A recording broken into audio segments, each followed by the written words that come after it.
make it more readily available. So we're using the YouTube channel of Yeshivat Har Etzion, 6 o'clock. And Mirz Hashem, the videos will all be copied and linkable on YouTube. So we're trying to, today it's March 19th, I believe, and we spent several days, several weeks, depending on where you are, living through this pandemic, trying to struggle with it, or struggle at a physical and medical level to make sure that we're able to provide precautionary health for ourselves. And we like to study each day a different aspect of Torah that helps us grow through the process and know more about ourselves, learn more about ourselves through the prism of Torah, through the prism of what we're experiencing. If someone is trying to listen to this and the audio isn't coming through, please WhatsApp me. I'm checking my WhatsApp also, someone who has my WhatsApp. Or actually, if I can ask someone who is actually listening to give me a WhatsApp confirmation that this is in fact working. I appreciate it. Yes? Are we live? Is this start today? So the bracha of Yatzar is a very interesting bracha. We typically associate it with the bracha after relieving our bodily waste, going to the bathroom. It's not entirely true. It's not entirely true halachically. That's why we have a minhag to recite it in the morning, according to most poskim, even if we haven't relieved any waste during the previous evening. And we recite it adjacent to the bracha of Lokai Neshama. So there's a resonance to it, and the terminology and the language also provides a resonance that's much broader than just relieving our wastes.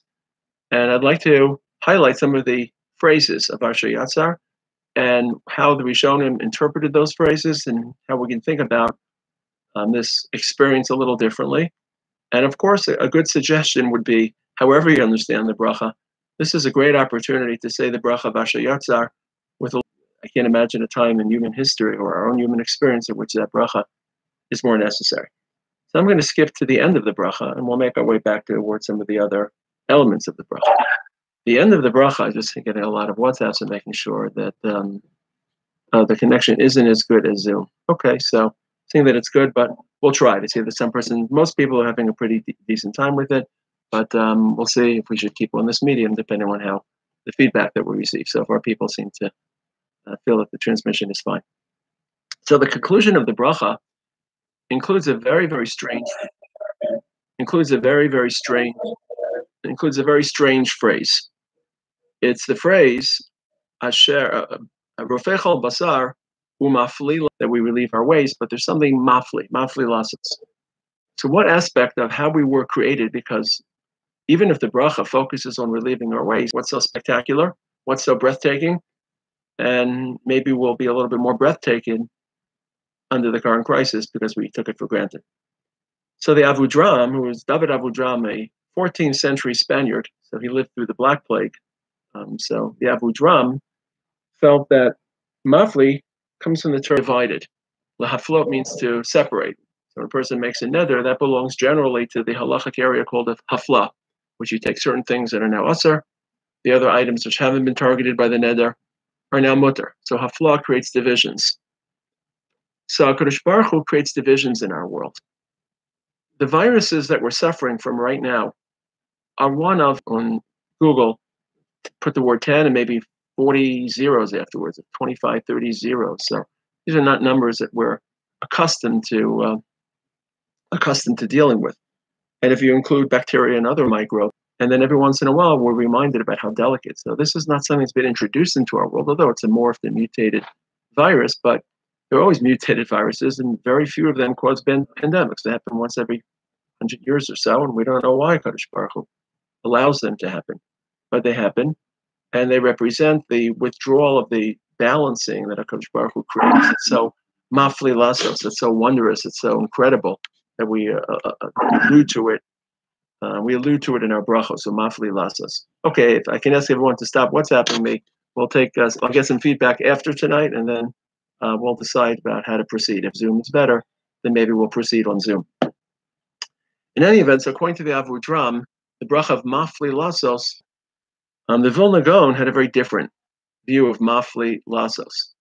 Mafli lasos to the Gaon is a sefer called Imrei Noam. So in the sefer Imrei Noam, this wonderful union between the two parts of us. And we'll take a moment take a step back, and there are two parts to whom we are. There are two of uses. There's the body, which is eternal, which really isn't being affected by this, and our Olam Haba really isn't really. On a day-to-day basis, they feel so integrated, they feel so common, they feel so united, and that's the hafla. That's the spectacular unification that Hashem creates.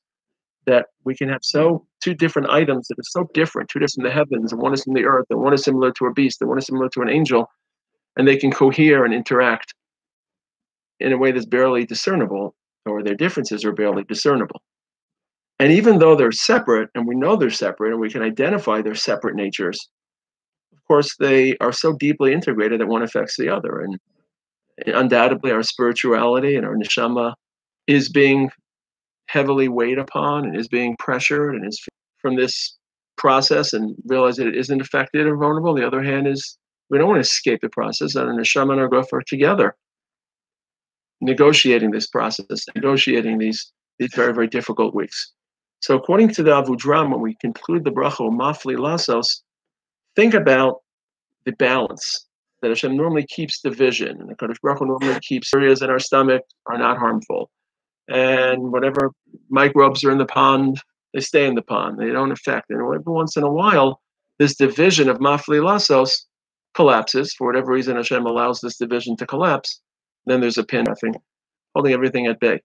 According to the Vilna Gaon, when you think about Umafli Lasos, think about this unique combination between body and soul, and how the current crisis is affecting your body, or at least potentially affecting people's bodies, and it's affecting the soul, even though it shouldn't. But that's the world that HaKadosh Baruch Hu created for us. A third issue that I wanted to speak about are the holes. There are a lot of holes in this bracha. So let's read some. Maybe either be a little quieter, please, or mute the mic. So Yatzar Adam bechach, the mouth, the holes, not necessarily of the intestinal system, which is what we're speaking about in the bracha most directly, but generally the holes of a human being, and that these holes have to be carefully delicately balanced. Those holes that have to remain open should remain open. Those that should remain closed should remain closed. There's a lot of discussion upon closed parts of the human anatomy and open parts of the human anatomy. And this is a very unique virus. Typically, viruses are transferred by bodily fluids. Viruses are transferred by food. Viruses are transferred by contact with another human being. And this is a virus, and this is what makes it so dangerous, which is airborne.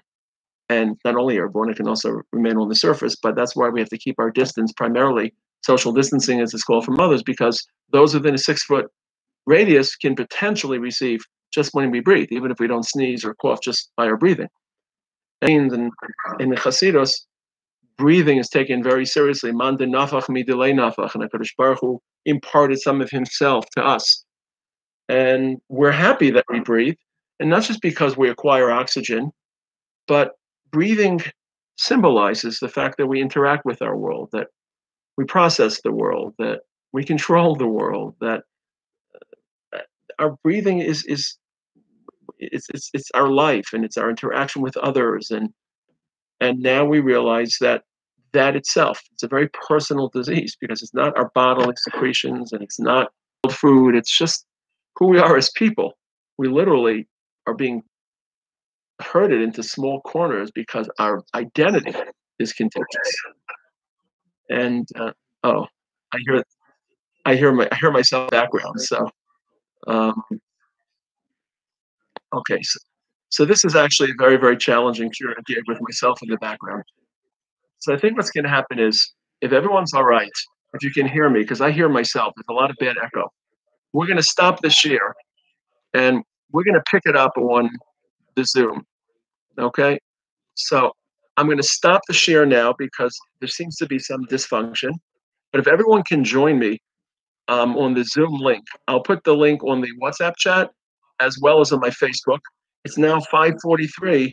So Amir Hashem will continue at 5:45. I'll send the Zoom link because there's some malfunction. I'm listening to myself speak at the beginning of the share, so I apologize. I want to make a couple other points. Let's stop now. And I'm going to put the Zoom link on my Facebook, Twitter, and the Joint Gush WhatsApp group. We can continue the conclusion of the share. Again, my apologies about this.